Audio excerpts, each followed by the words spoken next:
Hi Adam, how are you? Yes, good. Thanks, mate. How are you? Yeah, I'm good. Thank you very Nice much one. for taking the time out of your day to come on the podcast. No, no worries. Sound glad to be on. Yeah, obviously I know you from previous company where we both worked. Sure. Um, Obviously I know you've been busy and been out and about a lot since then, but we'll get into that. So we'll start with if you could explain to me where you're from and how you got into welding. I'm from the West Midlands, specifically Herefordshire. Um, I started welding probably about 4.5 years ago now. Yeah, coming up. This is my fifth year doing it now. Yeah. So in when was it? I say September 2018. I had started my apprenticeship with a company that works in the oil and gas industry predominantly, building skids, quite big skids, centrifuge packages, gas compressor packages, all sorts really for offshore oil and gas mainly. And it gave me a real good insight into sort of welding, fabrication, because it wasn't just strictly a welding apprenticeship. So while I was there, I had to do a bit of fabrication, bit of welding, bit of pipe fitting, bit of mechanical fitting. It basically gave me quite a broad scope, and sort of quite a broad insight into it. But then towards the end of my apprenticeship, probably the last year and a half, is when I started mainly just welding, and that's what they had me on doing. And yeah, it sort of it's taken off since I left my apprenticeship, to be fair. Been doing like I said, I've been quite busy. We've been staying in contact. I now work for a firm that works in the power generation industry, doing outages and shutdowns. So that's all your sort of boiler work, stuff like that. Sort of like they do like all sort of like main steam things like that. So all like the exotics like the chromes and whatever, um, and all the tight positional welding as well. So yeah, that's sort of where I'm at now. Yeah, okay, good. How did you find your apprenticeship, Adam? How did you come about being a welder? So I come across it when I just first left school at 16. There was a college in Herefordshire that provided apprenticeships, and I think they were in mechanical maintenance, electrician, and welding and fabrication. And I initially wanted to do mechanical maintenance. And I had an interview with a company to do mechanical maintenance with them, and I think they cast things out of different polymers and things like this for like the aerospace industry. So it's sort of mainly like maintenance of their presses, things like that. Um, and I come away from it and I thought, oh, I don't know, that didn't really sound like what I'd imagined engineering and sort of mechanical engineering to be. And then I just on YouTube one day and I come across pipeline welding. I was seeing it, I was seeing the welders, I was seeing how they're like rigging the pipes in and out and stuff like that. And I thought, yeah, that looks like good fun, to be honest. And then I had a interview with the company that I ended up doing my apprenticeship with. And of course, at first, a lot of people when they go to do an apprenticeship, the first thing they think, oh, what's the money like? So I think the money at this firm that was doing the mechanical maintenance stuff, I think the starting rate was about £8 an hour, 8.50 an hour, which, for a first year apprentice, Yeah, you that's can't not really too go bad. wrong. That's not bad at all. Especially when you had the likes of sort of, because where I live, we have the big Heineken brewery, and they do all the well, it's actually Bulmers, but it's been rebranded with Heineken, blah blah blah. And they take on a lot of apprentices, and I know that their starting apprenticeship rates about £12 an hour. So you Oh, know, yeah, it's really good, to be honest. And sort of everyone's like, oh, you want to get to Heineken or like all these like big payers or whatever, like right off the bat. But I actually ended up starting up with KGD, if I'm allowed to mention the name of the yeah, of firm. course. Yeah, sounds so. Yeah, it's called KGD Industrial Services, and that's where I served my 4 year apprenticeship. Um, so yeah, I remember going in to their workshop. Well, I had to sort of walk around stuff, and I going into the workshop and seeing like these big skids and all the pipe work and things like that. And I saw someone like, I think I saw one of the lads who was actually 2 years above me when I started my apprenticeship. I think I saw him MIG welding something or other. I thought, yeah, that looks a lot more interesting than sort of like mechanical maintenance. And then when I sat down with the one of the company director and one of the other higher ups in the company, I said, "Oh, I had an interview with this other firm, and they're sort of on the maintenance side." And he said to me, "Oh, we don't maintain things here; we make things." And I don't know why, but that's always stuck in my head, and that was sort of like a real big kind of like, I want to make something. I'd like to be a part of that. Do you know what I mean? Yeah, was the money similar at KGD to what it was, or No, so it was actually I actually started my apprenticeship on £4 an hour. So obviously that is over half of what this other company was offering. But I sort of had already started looking at it long term. yeah, Because I always wanted to do something where I could go anywhere in the world. I might not be able to speak the language, but everyone knows what a good weld is and everyone knows what a bad weld is. That's sort of like an international language in itself. You know, um, reading a weld procedure. All the codes and everything. It's unanimous around the world because it has to be for for things to work when people don't speak the same languages. And yeah, I don't know. It just sort of struck me as something where I could take this anywhere and I'll always have a job and I'll always have a well-paid job, you know. yeah. Look, I think a lot of people see things in the short term. So you could have taken a better paid job at Heineken, and then potentially that could have been your rate for the next 5 or 10 years. But I suppose if as Yeah, long as you do a good balanced apprenticeship and you come out with a knowledge and a base which kind of sets you up for the rest of your jobs, then because obviously once you start going out on different sites and around different places, it's a totally different environment from the workshop environment where you've been working. it's definitely. it's like a whole different world, isn't it? It was a real shock to the system actually, because my sort of timeline went, I'd finished my apprenticeship. I think probably this week last year I just signed off my MVQ. So, I just finished my apprenticeship and then I had tested for the firm where we met at. And anyway, so I done the test, I got offered the job, and then I said that, I think 2 weeks after I finished my apprenticeship, I left, which isn't really a common thing, I don't think. I think Well, generally speaking, lads will do their apprenticeship and then they'll stay where they serve their time for maybe a year, 2 years, sometimes even 5 years. Do you know what I well, mean? mine was exactly the same as you. I think a week or Yeah, 2 weeks after I got my papers, I left as well. Kind of. Look, sometimes you need to leave the environment where you're an apprentice, to move forward and sort of become a tradesman, because you get stuck in a rut of being in the same place or working with the same yeah. people. And once you actually put yourself out there, I know obviously I did similar. I went to another workshop, and I think I was at that workshop for like 8 or 9 months before I Mm. moved on. But yeah, obviously we met there. Yeah, it was a nice workshop. It was a good. Obviously, it was Spotless, in yeah, it was in the spotless. nuclear industry. Everything Mm. was spot on there. To be fair, You know, yeah, it's it just you it have to be a certain type of person to work in a workshop environment. I find it quite small, and that's not the type of environment that I sort of thrive in or I enjoy working in, really. after now having the site experience and sort of really, going on some of the biggest sites in the country, it's it's really opened my eyes quite a lot, and going back to a workshop, I think would be quite difficult now because you spend so much time, like you just thinking about so much more. Yeah, And the welding itself is actually quite a lot more interesting.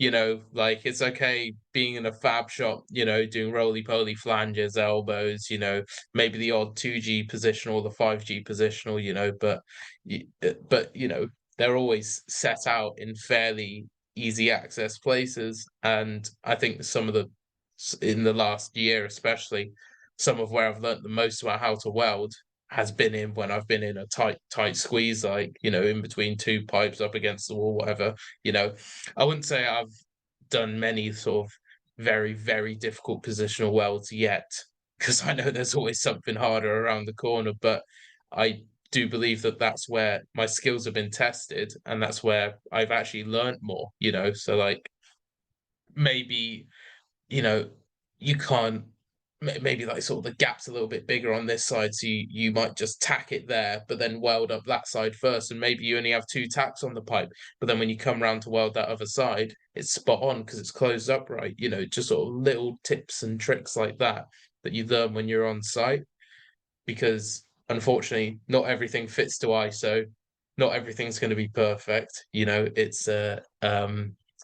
It's a very different environment to a workshop. Look, even if, because sometimes you can be working to higher specs in a Mm, workshop, or 100% X-ray. But as you said, if it's in a difficult position, you've got to lie on a scaffolding board, or you're lying on the mm, floor and the floor's wet and it's dark, and sometimes it just that helps improve you as well. So even though you don't have to weld to like always as such a high standard, maybe you mm. still learn different things, and you learn different things about yourself as well, how you feel comfortable, or you know what your neck feels like when you're looking up and it's Yeah. aching, and you got the pipe fitter like holding your neck for you because it's aching. Yeah. Well, I spent on the outage I've just been on, we spent a lot of time in the sub basement, and Yep. we're doing an 8-inch pipeline through the sub basement, and it was all sort of it was just lengths of pipe put together, like, but some of these pipes, they might fall under where, say the pipe's there and the cable tray's there, and you've somehow got to fit yourself in because they're not going to move that pipe over for you. You've got to get in there and somehow put a route in that, or Yeah, like I said, was the pipe fixed, or could you roll the pipe? no, it was It fixed was position. fixed. All the butts were in 5G. Funnily enough, the first butt to connect up the pipeline was actually a 6G weld that you don't Yeah. really get that often on No. site. Yeah, it was a 6G butt, funnily enough. So, you know, and part of it I had to do with my left hand because where I was sat, I wasn't going to be able to get my more dominant hand. So, things like learning to weld with my left, being able to look through the gap and put the wire through, and little things like that, even touched on a little bit of mirror welding now, so just things like that that's going to keep building myself up as a young tradesman, because I only turned 23 the other day, and I think I'm one of the youngest welders that's employed by this well, I think I am the youngest welder employed by this company currently, so if not tradesman across the board, so Yeah, look, you're still so young. I remember one of the, no, maybe a month or so into meeting, and I said to you, look, go and do your CCNSG card, and you were like, oh, where do I go to get that done? What is it? And I was like, look, once you get out there, and because I suppose when you're stuck in a workshop, everything seems like a big deal, and everybody, Mm. everybody thinks that they this and they think they're great, and everybody thinks, oh, this is the best. But once you're actually out and about, and you realize it's such a big world out there, No, not at all. I think one of the biggest things for me was before in the last year of my apprenticeship, I was actually lucky enough to be in the a crew which got sent out to the Netherlands, um, and we worked for it was Stork, then Siemens, then it became this other firm, hands within hands buying companies, and it was workshop based, but all the lads in there, the Dutch lads, were all site experience based lads, So I'd met some very, very good pipe fitters, welders, you know. Still little things I've learned off them I use now, So it's always like an ever going process of, picking things up, trying to stay on top of it, like how can I do that next weld better sort of thing, whether that's adjusting your amperage slightly or, just little things that you look out for that you might not have thought about before. Yeah, well, that's a good sort of mentality to have, because always wanting to do better, or always wanting the next well to be Mm, better, because every different pipe fitter you work with has different ways of doing things. So, they might set things up differently or ask you to tack things differently, but then that just helps to keep building your knowledge then. I only just heard what an economy prep was on a pipe the other day, so yeah, yeah, it might not be to procedure per se, but you fill the thing out a lot quicker. Yeah, look, you do little things, and Yeah. I've worked with pipe fitters who love wedges, and if they're pissing you off, you can kind of tuck the wedge into the bottom of the butt every now and Oh again, just yeah. like Yeah, I've been with the this, ones who's like, this, oh, I got to wedge that. yeah, I got to wedge that. this happened a few times on accident, obviously, but Oh man. Yeah. so yeah, tell me a little bit about sort of what you're doing now and where are you currently working? So at the moment, I'm working on working at a power station in Essex, just outside of Harlow.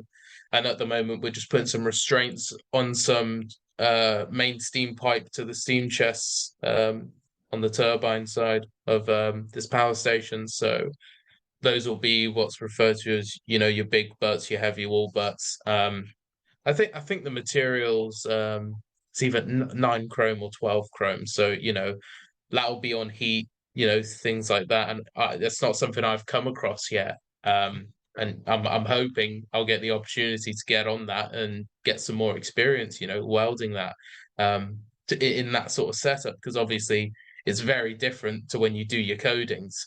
Your codings you might do on a 6-inch butt, which can simulate it as well as possible. That could pass the bomb. But when you've got a butt and you're on scaffold and it's got heat on it, it's a completely different ball game. Because I've done some TIG butts with P91.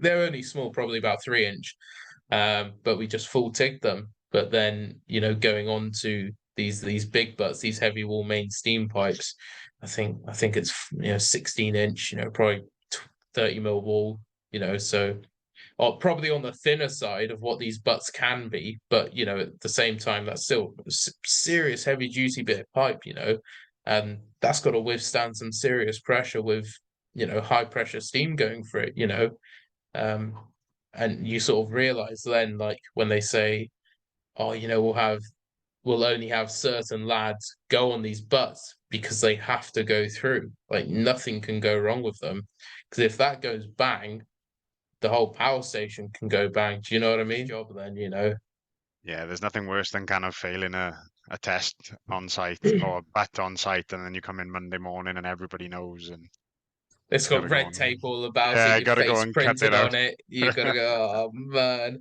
Yeah, but but look, I obviously it th- happens. God, it happens to everyone, but 100%.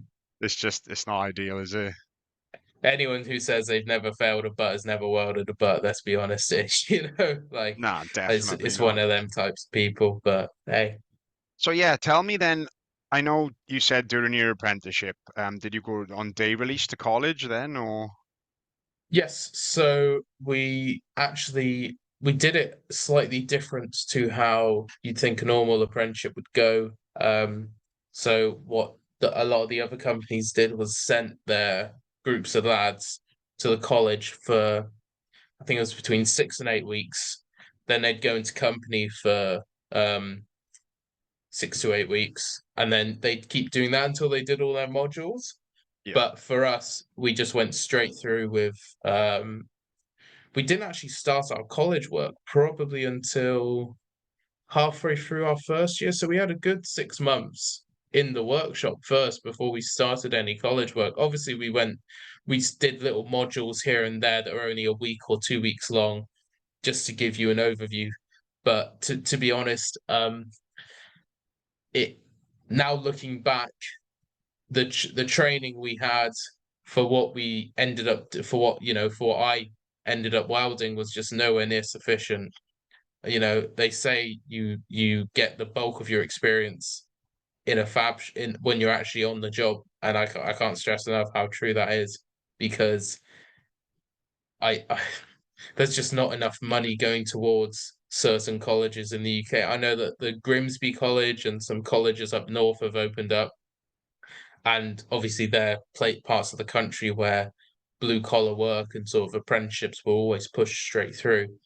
Whereas I think more down south, it's more kind of like it goes with that like stereotype of, northerners and southerners sort of thing. The northerners are sort of like big, hard workers covered in dust from the coal mines and all that crap. And then the southerners are the ones that go to work in London on the white collar jobs. Do you know what I mean? There's that sort of still stereotype around it. Because even when I said to people at first that I was doing a welding apprenticeship, they were like, "Oh, did you not fancy uni?" I was like, "Not really, to be honest, because there's nothing to gain out of it. For me at least, I know some people say, "Oh, but you have the best few years of your life," and it's like, well, yeah, but I can't just spend 3 4 years and only have memories of it. I want something to show for my hard work. Yeah, look, if I obviously don't know about yourself, but me personally wasn't massively academic, so that never would have No. kind of been good. Don't get me wrong, I would have enjoyed university. I certainly can imagine that, but I wouldn't have come out of there with anything sort of half as good as what my apprenticeship has led to. Mm, no, exactly. Especially if, I wouldn't have shown up to lectures and I wouldn't have, especially at that age, there's no way I would have shown up to lectures. I would have been out drinking and whatnot, having fun Doing as all you doing as you all the as business. as you do at that age. Yeah, but Yeah. a structure and a five job sort of. I went in once a week to college, but a job 5 days a week, a structure was certainly good for me to build routines and Mm, to put you on the path of, because kind of what you learn in your apprenticeship kind of sets you up for your work in life. You get used to getting up early, definitely. driving 45 minutes to work or whatever. So even now, like in London, commuting doesn't feel bad to me because I used to drive 45 minutes to work anyway.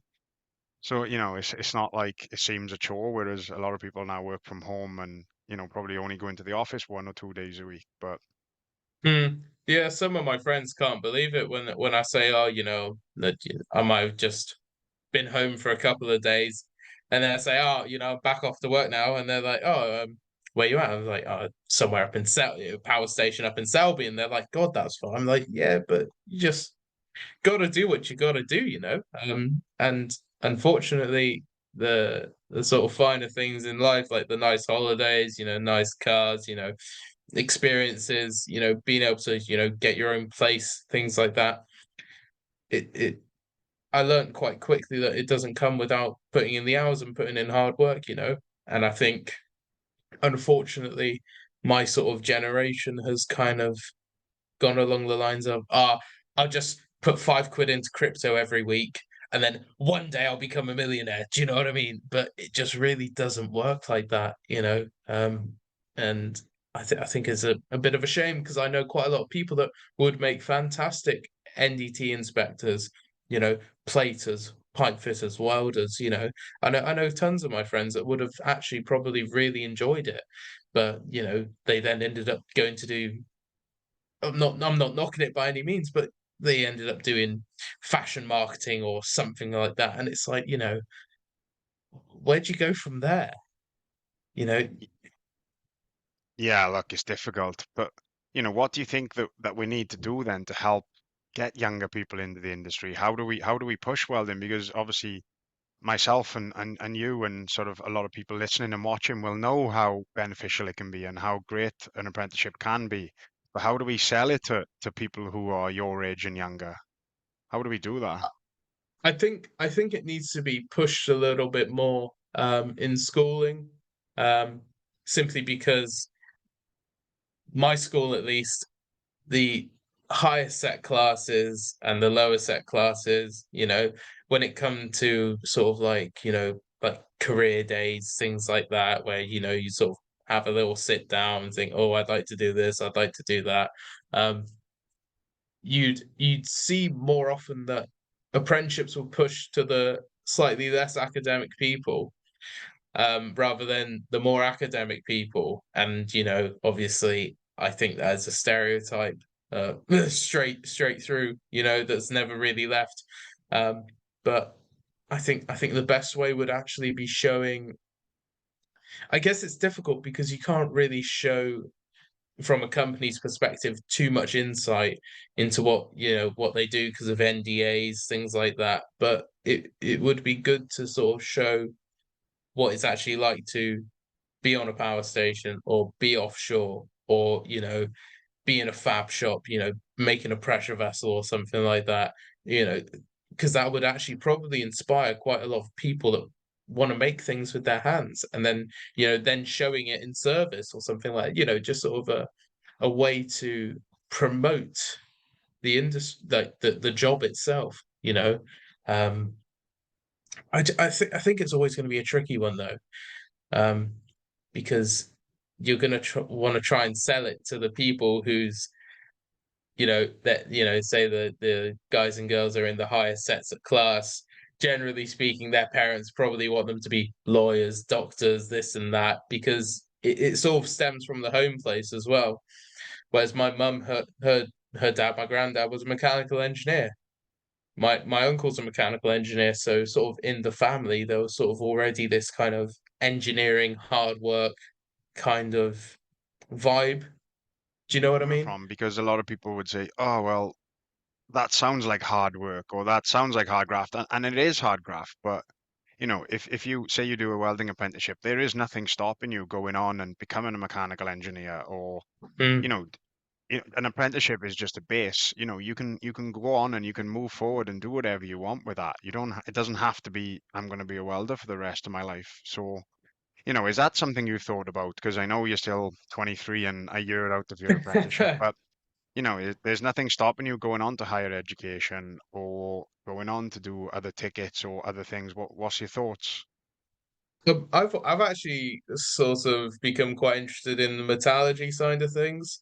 So, you know, I've always sort of, I don't know what it is. There's just something about the whole sort of, how these metals act like they are, what, why they, why they are like they are basically. And I find that very, very interesting. But I was always, where I was always sort of more perked up in science than I was in maths, so there's always that kind of thing. It's from school. So I've always been quite interested in the scientific side of things.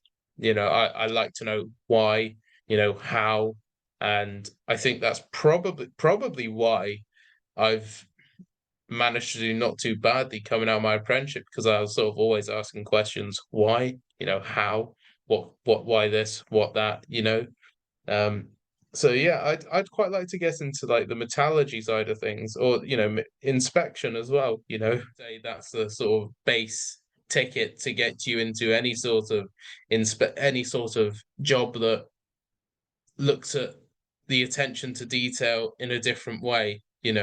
So when you're, as an inspector, when you're going through the weld procedures, as the welder, you're checking your amperage, you're making sure like visually you're not getting it too hot, your purge is right, things like that.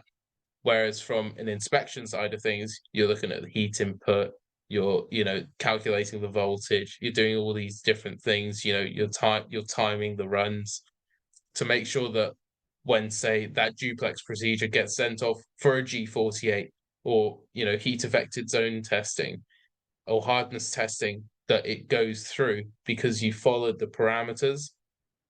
And then if it doesn't, why didn't it go through? Looking at the graphs, seeing where, the ferrites might have been slightly off. Do you know what I mean? Yeah, look, I think, especially at your age now, you just best off, learning as much as you can about welding as, different types of materials, different butts, different positions. But I definitely think you should have one eye on, maybe doing something, whether that be the 3-1 or Mm. something else. Because looking back, I was always just happy enough welding. I never disliked welding. I always enjoyed it, always earned decent enough money. But I do wish I'd gone sort of back and maybe did something a little bit earlier. You could do it and not use the ticket for 2 years. You wouldn't have to use it, but it's nice to just keep progressing and keep moving forward, to give yourself Mm. something to work towards. No, definitely, definitely, and it's just another string to the bow, then, Yeah, and that's what it's all about. It's just how many strings to the bow can you get so that you are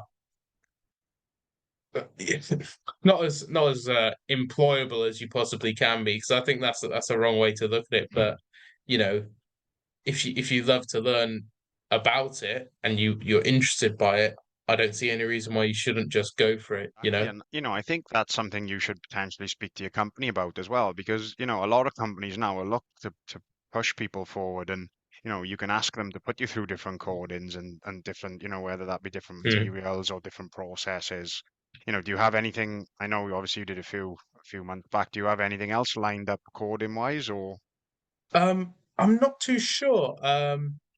Potentially some more codings coming up when there's some downtime in between jobs. Because I did get very lucky with the company I'm with now. Because as you know, at first I didn't know how to stick weld, Yeah. which was shocks quite a few people when I say I've done maybe a few T fillets and some uphill stuff, but nothing ever anything major. And I remember telling some people, and at first, I think even you were quite surprised that I didn't do much stick. It was mainly Yeah. my apprenticeship was mainly just through TIG and flux core. Our Um, apprenticeships are so similar because I left my apprenticeship after 3 years and I couldn't weld using the stick at all. yeah, It's thing and it's difficult then because every job you're like, well, if I can't stick weld, how am I going to get a job? So yeah, tell me what yeah. happened with you. So I tested for this firm in I want to say end of August. Um, and while I was actually doing my testing, I actually I done my TIG tests, and the supervisor who was testing me, sort of fetched me into the office, and he said, "Oh, I'm just having a look through your CV." And I was like, "Yeah." He said, "You're not too far out your apprenticeship, are you?" I was like, "No, I've literally finished maybe 2 months ago, 3 months ago." And he said, "What's your stick experience like?" And I just point blank turned around to him and said, "I've never welded stick on site. I've never done a stick pipe butt in my life." And he was like, "What do you know about it?" And I was like, "Well, I've practiced the 6G a few times. Like I've got kind of an eye in for it." And he turned around to me and said, "All right, when you finish off your last TIG test, I'm gonna get you to root and hot pass with TIG, the TIG MMA pipe, and then I'm gonna watch you put a couple passes in with the stick." Um, and so then I obviously do the route. He comes in, has a look, says TIG spot on, and he said that got me the rods. They were P22 rods, so 2 1/4 chrome. Never touched it in my life. And the first thing he said was strike up. So I thought, all right, you know. So I remember sort of going around the pipe, trying to do little things that I'd learnt off YouTube or whatever. And I think after my second pass, he was just like, stop. I was like, what? And he said, I know exactly where you are. And anyway, so I ended up getting a start with this company. And I started down at a chemical plant down in South Wales. Did the outage there, and then I got sent back to their training facility in Wakefield, and I think I spent 2 weeks um, learning stick weld. And at the end of that 2 weeks, I just about scraped through and managed to do a P22 coding. So, I then, after that, went and tested with some other firms on the stickers. I got paid off, unfortunately. It was just the time of year. There wasn't much work going on. And they just said, oh, unfortunately, this is how the game goes. And that is another thing I learned quite quickly when you're contracting. You can just get paid off, Yeah. like nothing is forever. And if you get paid off, it's not the end of the world either, because there's always going to be something next. Um, and then yeah, I think I tested with Babcock's, and uh, that was quite a big one for me because I wanted to try and finish my apprenticeship there, and unfortunately I wouldn't have been able to, just because of where I was through the timeline of it. And then I went back there and tested, and you've been to Babby's, haven't you, and tested? Yeah, I have. So the 6-inch J prep. Yeah. Yeah, and that's the first thing you do when you rock up at 8 in the morning on whatever Yeah. day you show up after maybe driving for 2 hours.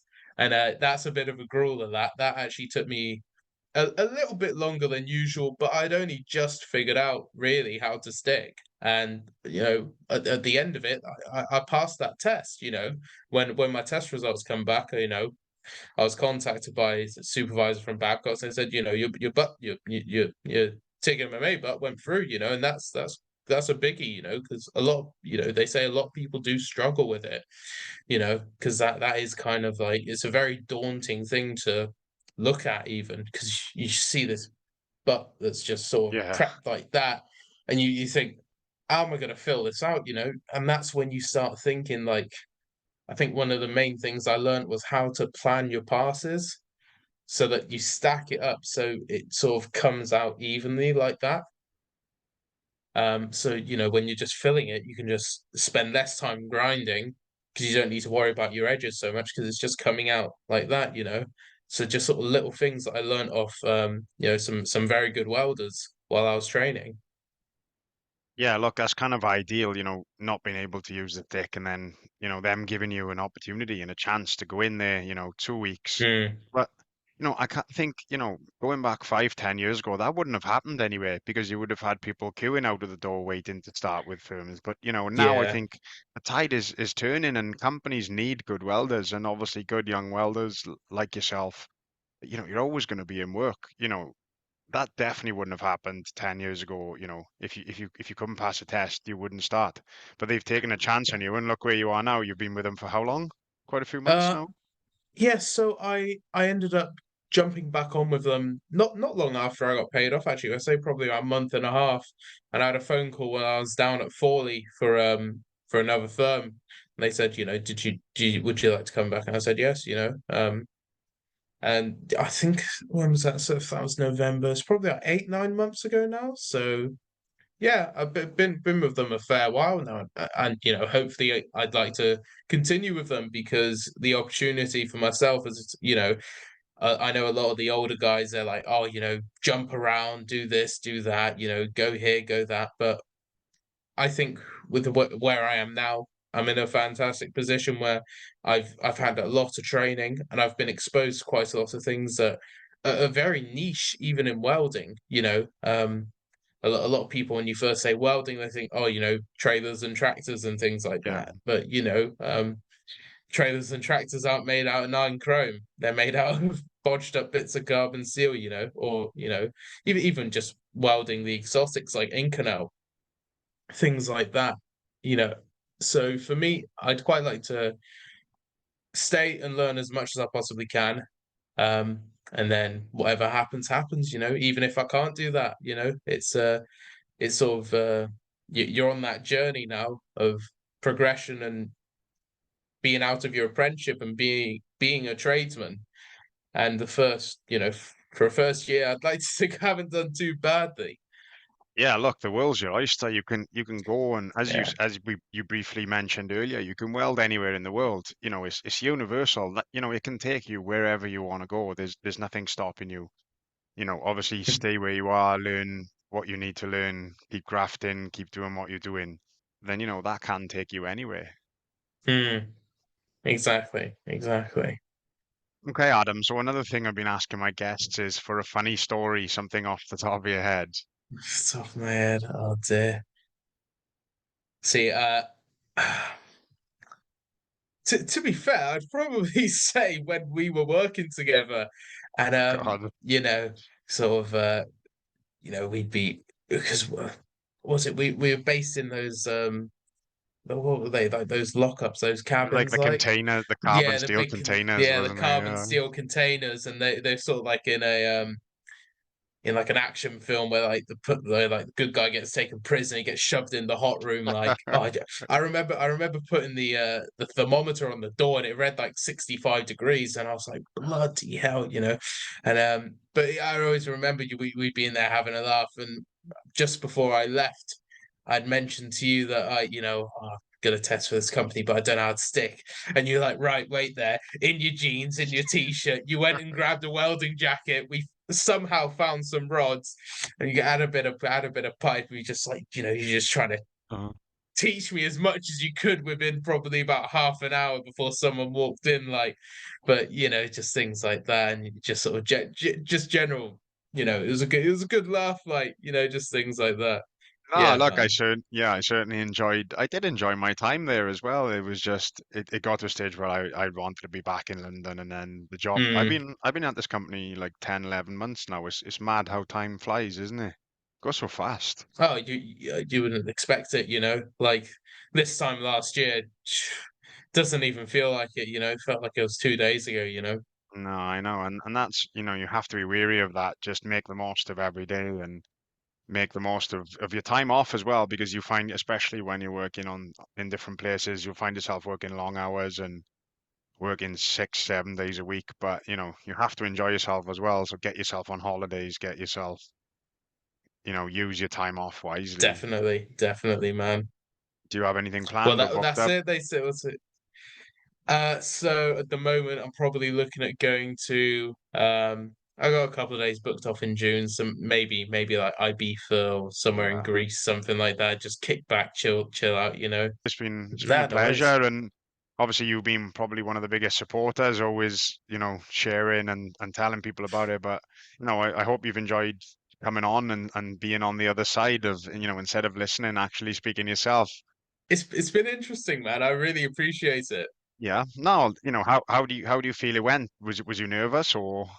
I was a bit because you're gonna talk, and rather than a conversation between me and you, it's like now a group of people are now gonna get a chance to listen to our conversation. So you've got to think, uh, did I Yeah. say this wrong? Did I stumble on my words here? Do you know what I mean? But no, it was really good actually. Yeah, Yeah, but look, it's you really are the good. exact sort of demographic of people I want to reach, the younger generation, and I want people to be able to listen and, questions that you had and I had when you're a little bit younger, when you're like, what is sight like, or what is it like doing this, or, you Yeah. have those questions and you don't have the answers to them until you actually start doing things. But yeah, thank you very much for coming on. And if anyone watching or listening is interested in coming on or speaking, then please reach out. And obviously, please share and like and tell your friends about it. That would be great.